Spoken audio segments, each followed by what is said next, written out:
ডিসেম্বরের ছুটিতে সবাই যখন বেড়াচ্ছে আমরা কি ঘরে বসে থাকবো? আমি আমার বান্ধবী এবং ওর বাচ্চা কাচ্চা নিয়ে চলে গেলাম বেলনা রিসোর্টে। জনপ্রতি 100 টাকা টিকিট কেটে বেলনা রিসোর্টে প্রবেশ করতে হয়। আমরা যেহেতু যাত্রাবাড়ির ওই রোড দিয়ে এসেছি, আমরা বুড়িগঙ্গা ব্রিজ পার হয়ে কেরানীগঞ্জের কদমতলি সেখানে নেমে আবার একটা সিএনজি করে তালেপুর বেলনা বাজারের পাশেই বেলনা রিসোর্টে চলে আসতে পেরেছি। আমার আরেক বান্ধবী মিরপুর হয়ে এসছে, যার জন্য ও বেড়িবাঁধ দিয়ে মোহাম্মদপুরের সেই রোড দিয়ে চলে এসছে এবং ঠিক সময় পৌঁছে গেল।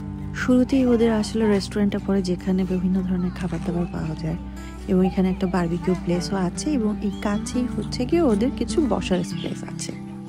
তারপরে এই লম্বা করিডোরের মতো করে যে জায়গাটা, সেটা জায়গাটার পরেই হাতের ডানে ওদের একটা খুব সুন্দর সে আমলের বৈঠকখানা থাকে না, ওই বৈঠকখানার কিছু ঘর করেছে। তো এই জায়গায় যাওয়ার আগে আমরা দেখে নেব হচ্ছে এখানে ছোট্ট একটা অ্যাকোয়ারিয়াম আছে যেখানে কিছু সুন্দর সুন্দর মাছ আছে। মাছগুলো দেখেও ভীষণ ভালো লেগেছে। এখন আমি ওদের বৈঠকখানার যে করিডোর আছে সেখানে হাঁটা শুরু করে দিলাম। আমি যে ঘরগুলোকে বৈঠকখানা বলছি এগুলো সবগুলি হচ্ছে সুন্দর কাঠের এবং কিছু চেয়ার দেওয়া আছে, আর হচ্ছে প্রত্যেকটাতে ফ্যান আছে, আপনার মোবাইল চার্জ করার জন্য সুযোগ সুবিধাটা আছে। এবং সবচেয়ে বেশি আমার প্রিয় হচ্ছে এই জায়গাটা পুরোটা ঘুরে দেখা, মানে পুরো যে রিসোর্টটা আছে পুরো রিসোর্টের মধ্যে আমার এই জায়গাটি খুব প্রিয়। এবং এই যে বাচ্চারা যে দাঁড়িয়ে আছে ব্রিজটাতে, এই কাঠের ব্রিজটা আমার খুব খুব ভালো লেগেছে। এখানে আমি অনেকবার এসে দাঁড়িয়েছিলাম, বসেছিলাম। তো কাঠের এই ঘরগুলো আসলে বিক্রমপুর কেরানীগঞ্জ ওই জায়গায় যে সুন্দর সুন্দর ঘরগুলো থাকে ওই ঘরের স্টাইলেই করা, এবং এখানে বসলে প্রকৃতির বাতাসটাও কিন্তু শরীরে খুব সুন্দরভাবে আসে। এর সৌন্দর্য বোঝানোর জন্য আমি মনে হয় এইখানে অনেকবার ঘুরে ঘুরে করে ভিডিওটা করি, এবং এই কাঠের পুলটা বোঝাতেই এই জায়গাটায় আমি মনে হয় অনেকবার আপনাদেরকে ভিডিওতে দেখাচ্ছি। এবং এই দেখেন একটা স্নিগ্ধ শীতের রোদ যেটা আমার চেহারায় বারবার আসতেছে। কোনো কারণে আমার আসলে খুব একলাই লাগছিল, নিজেকে নিজে ভিডিও করছি। সচরাচর আমি খুব একটা নিজেকে ভিডিওতে দেখাই না, কিন্তু এদিন মনে হচ্ছিল জীবন কোথায় যেন আসলে শেষই হয়ে যাচ্ছে, হয়তো থাকি কি না থাকি, একটু সৌন্দর্যটাকে ধরে রাখি। একা একা আমি এই পোলটাতে হাঁটছিলাম, অনেক শীত ভেবে অনেক কিছু নিয়ে গেছিলাম, কিন্তু সেখানে মৃদু রোদে ভালো লাগছিল। তা এখন আমি ওদের এই কাঠের পুলের মাঝখান দিয়ে আবার আরেকটা রাস্তা গেছে, সেখানে হচ্ছে গিয়ে বাচ্চাদের খেলার জায়গা করেছে। বাচ্চা এই যে 3-4টা বাচ্চা আমাদের সাথে গেছে, ওরা সারাক্ষণ এই ট্রাম্পলিংয়ে ঝাপাঝাপি করেছে, 2-3 বার টিকিট কেটে উঠেছে। এটাতে ওদের যে কি আনন্দ। আর এখন যেটা দেখতে পাচ্ছেন, আমার বান্ধবী তার ছেলে 2 বান্ধবী মিলে তারা বিভিন্ন অ্যাক্টিভিটিস করে। ওরা আসলে খুবই কনজারভেটিভ, কিন্তু সেদিন ওরা নিজেরাও খুব বাচ্চা বাচ্চা হয়ে গেছিলো এবং এটা দেখে আমার খুব ভালো লাগছিল। ওদের দেখেই আসলে আমি বেশি আনন্দিত হচ্ছিলাম। ওখানে খেলাধুলার পর্ব শেষ করার পরে আমরা আবার একটু এদিকে ঘুরছিলাম। এইটা হচ্ছে আরেকটা অনেক বড় একটা স্পেস। এখানে যারা আসলে পিকনিক করতে আসে, ওই ধরনের সবাই মানে অনেক জনসংখ্যা নিয়ে আসে, তো তারা এখানে এসে খাওয়া দাওয়া করার জন্য সুব্যবস্থা আছে। পিকনিক, এজিএম, এরকম অনেক কিছুর জন্য ওরা এই ব্যবস্থাটা রেখেছে। সো এটা একটা ওপেন ডাইনিং স্পেস এবং পাশে গ্রাম এবং অ্যাকোয়ারিয়াম দিয়ে সাজানো, বাতাসও আসতেছে, গ্রামের চিত্রগুলো দেখতে পাওয়া যাচ্ছে, বেশ সুন্দর। এখন বাচ্চারা হ্যালো বলছে।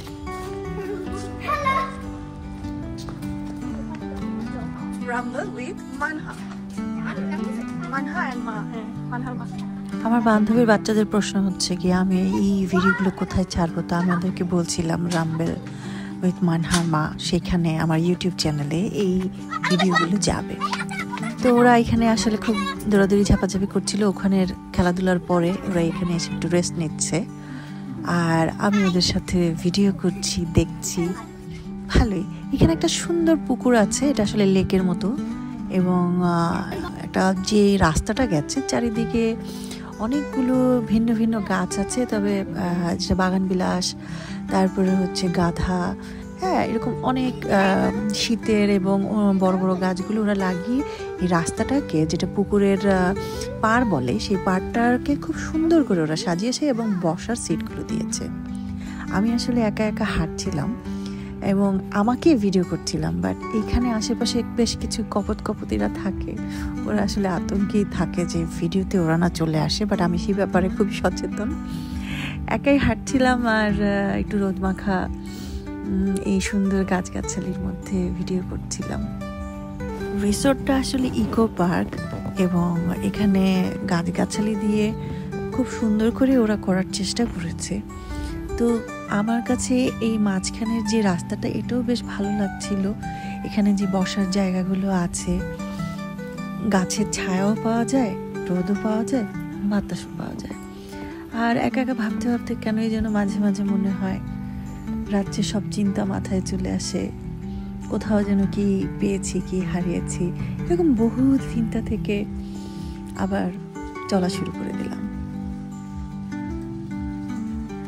তো আপনারা যে পুকুর পাড়ের অংশটা দেখছেন, এখানে আসলে একটু পরপর চেয়ার, গাছ এবং এরকম গোলাকৃতির মতো করে গাছ দিয়ে, বাগান বিলাসী গাছ দিয়ে ওরা সুন্দর করে সাজিয়েছে। এবং মাঝখানে যে পথ চলার জন্য একটু টাইলস টাইপের যে কিছু দূর যে রাস্তাটা করেছে, সেই রাস্তাটাও কিন্তু খুব চমৎকার লাগছিল। এখন এই পুরো পাড়টা হেঁটে চলে আস্তে আস্তে আমরা চলে আসলাম হচ্ছে আরেকটা মাঠে, যেখানে হচ্ছে গিয়ে মাঝখানে একটা বড় মাঠ, আসলে এখানে খেলাধুলা করা যায়। সবচেয়ে ভালো লেগেছিল এই দোলনাটাতে চড়তে আমার খুব ভালো লাগছিল। অনেকগুলো দোলনা আছে, এক একজন এক একটাতে চড়ছে, আর আমার মনে হচ্ছিল যে এই দোলনাতে বসে আমি অনেকখানি সময় পার করে দিতে পারবো। বাচ্চারাও জোড়ায় জোড়ায়, আসলে একটা দোলনাতে তো আর একা চড়তে পারে না, তো ওরা দুজন মিলে এখানে আছে, এরা দুজন মিলে এখানে এসে গল্প করছে, স্মৃতিচারণ করছে। এখানে এখন অবশ্য রাতের শীতের সময় তো ব্যাডমিন্টনের কোর্ট কাটা হয়েছে, এই ইউএসএ থেকে আন্টি এসেছে। এখন হচ্ছে গিয়ে আমি আবার বাচ্চা হয়ে গেছি, বাচ্চাদের মতো করে আমি আসলে যখনই কোথাও বেড়াতে যাই, এই যে চক্কর দেওয়ার যে দোলনাটা আছে এইখানে ঠিকই চড়ি। তো এখানে আমি বাচ্চাদের সাথে নিজেও বাচ্চা হয়ে এটাতে চড়া শুরু করে দিলাম।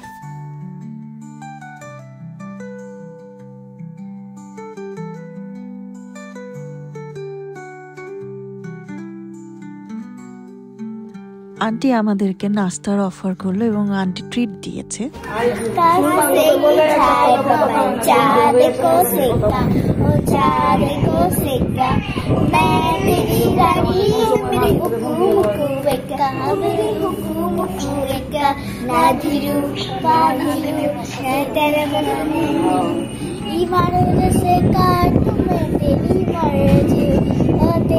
পালা শেষ, আমাদের জন্য হচ্ছে শর্মা আর বাচ্চাদের জন্য হচ্ছে বার্গার অর্ডার করা হয়েছে। এটা টেস্ট খারাপ না, তবে এখানকার আসলে সব খাবার দাবারের একটু দাম বেশি। যদিও আমরা এই নাস্তা প্রায় দুপুরের কাছাকাছি সময় সেরেছি, এরপরে আমরা এই সুন্দর রাস্তা ধরে হেঁটে যাচ্ছি। সামনেই হচ্ছে তাদের ডেইরি ফার্ম, যেখানে তারা হচ্ছে অনেক ধরনের পাখি, তারপরে হচ্ছে প্রাণী পালে। তো সেটা কি আছে আমরা ওইটা দেখার জন্য যাচ্ছি, এবং যদি আমরা কোনো কিছু নিতে চাই সেক্ষেত্রে একটু আগে অর্ডার করতে হয়, সেজন্যই যাওয়া। তাই এখানে দেখতে পাচ্ছি হচ্ছে অনেকটা বড় একটা কবুতরের আর কি খাঁচা, এবং এখানে প্রায় শখানেক, মানে 100 না কয়েকশো কবুতর আছে। আর এখানে কিছু কিউট কিউট পাখি আছে, যে পাখিগুলো খুবই সুন্দর, মানে বাগচি থেকে শুরু করে টিয়া, ময়না টাইপের অনেকগুলো পাখি। আর ওদিকে হচ্ছে তাদের রিসোর্ট, যেখানে আবাসিক রিসোর্ট আর কি থাকা যায়। আর এটা হচ্ছে বাইরের গেটটা। তো এখন আমি তাদের সামনে অফিস রুম, এখানে অনেকগুলো কবুতরের খাঁচা আছে, এবং ওই যে দূরে দেখা যাচ্ছে ওটা হচ্ছে গিয়ে সরিষা ভাঙায়। এরপরে হচ্ছে ট্রেন, এই ছোট ট্রেনে তারা চড়ে হই হুল্লোড় করে যাচ্ছে, ভালোই। তারপরে আমরা চলে আসলাম হচ্ছে গিয়ে মসজিদ। এখানে মেয়েদের নামাজ পড়ার সুন্দর সুব্যবস্থা আছে।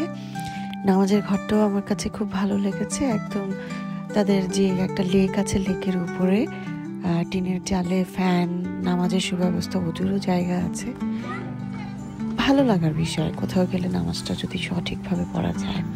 তারপরে এই যে পদ্ম ফুল দেখা যাচ্ছে, শাপলা পদ্ম তাদের লেকের মধ্যে, সেটাও কিন্তু চমৎকার।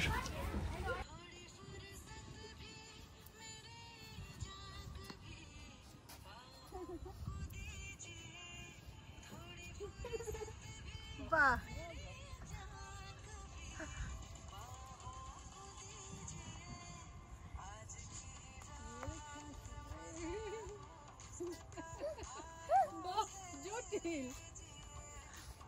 নিধি তো ভালো কপি করতে পারে।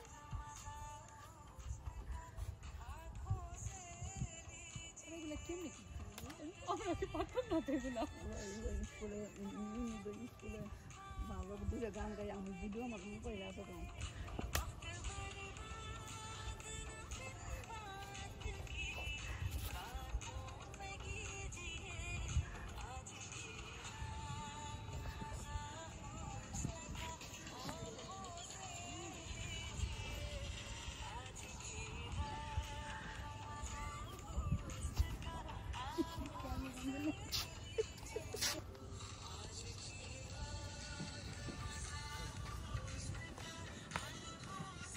আসলে এখানে ঘুরতে ঘুরতে একটা মঞ্চচক্র দেখলাম, তো ওরাও এখানে নাচা শুরু করলো, সেটারও ভিডিও করলাম। ব্যাপারটা একদমই দারুণ। যাই হোক, আমাদের সেই পর্ব শেষ করে আমরা খাবারের অপেক্ষায় ছিলাম, সেটা হচ্ছে দুপুরের। তো তখন প্রায় রোদ পড়ন্ত, কিন্তু দুপুরের খাবার খাইনি। তো এখানে ওদের যে পানির ফোয়ারা, ঝর্ণা, সেগুলো তারা ছেড়েছে। আর হচ্ছে একটু পড়ন্ত বিকেলের যে রোদটুকু আছে, সেটাকে আমরা সুন্দরভাবে দেখছি, উপভোগ করছি, পাশাপাশি অপেক্ষায়ও আছি। আর দুই বান্ধবী মিলে তারা তাদের বিভিন্ন গল্প করে যাচ্ছে। খাবার চলে এসছে। এই খাবারটার মেনুটা খারাপ না, এটা 350 টাকার একটা সেট মেনু প্যাকেট ছিল। এই খাবারটা মোটামুটি টেস্টি ছিল, কিন্তু বাচ্চাদের জন্য আরেকটা খাবার না হয়েছিল, সেটা ছিল বিরিয়ানি, কিন্তু ওটার টেস্ট খুবই বাজে, পরিমাণে বেশি থাকলেও আমরা এটা খেয়ে মোটামুটি ভালো লেগেছিল এবং আমরা সবাই মিলে একত্রে খেলাম। তারপরে এই যে কি সুন্দর রোদ পড়ে যাচ্ছে, আর লেকের মধ্যে অনেকে দেখতে পেলাম যে তারা নৌকা বেয়ে যাচ্ছে আমি ব্রিজের উপরে। আমার যেটা দেখে খুব শখ লাগছিল, কিন্তু আমরা আসলে নৌকাটা সেভাবে বাইতে পারছি না। যাই হোক, আমরা নৌকা অ্যাক্টিভিটিস বাদে বাকি সবগুলো উপভোগ করি। এবং এখন সেই সকালে এসেছিলাম এবং এখন সন্ধ্যার সময়, তো সারাটা দিন আমরা এখানে কাটিয়েছি, একটা ডে লং প্যাকেজ টাইপের আর কি। সূর্য এখন প্রায় ডুবেই গেছে এবং এই যে সন্ধ্যাবেলার কাছাকাছি যে ভিউটা, সেটা এখন আমরা দেখতে পাচ্ছি। আস্তে আস্তে প্রত্যেকটা লাইট এখানে জ্বলে উঠছে। এখন হচ্ছে গিয়ে রাতের ভিউটা দেখা যাবে, যে রিসোর্টটা রাতের বেলাও দেখতে খারাপ লাগে না, বেশ সুন্দর লাগে। এই ব্রিজটা খুবই সুন্দর, এখানে দাঁড়িয়ে আসলে ছবিগুলো খুব ভালো তোলা যায়। আর এই পার্কটা যেখানে বাচ্চারা খেলতো, ওইটাই এখন রাতের অবস্থান আর কি। আস্তে আস্তে একটা একটা করে সবগুলো লাইট জ্বলে উঠছে এবং ওই যে সকালবেলা সেই কাঠের বৈঠকখানাটা এখন রাতের বৈঠকখানা। তো আমাদের আজকে ট্যুর শেষ। আই লাভ ভেলনা এখানে লেখা, আমি বলবো বাই বাই ভেলনা।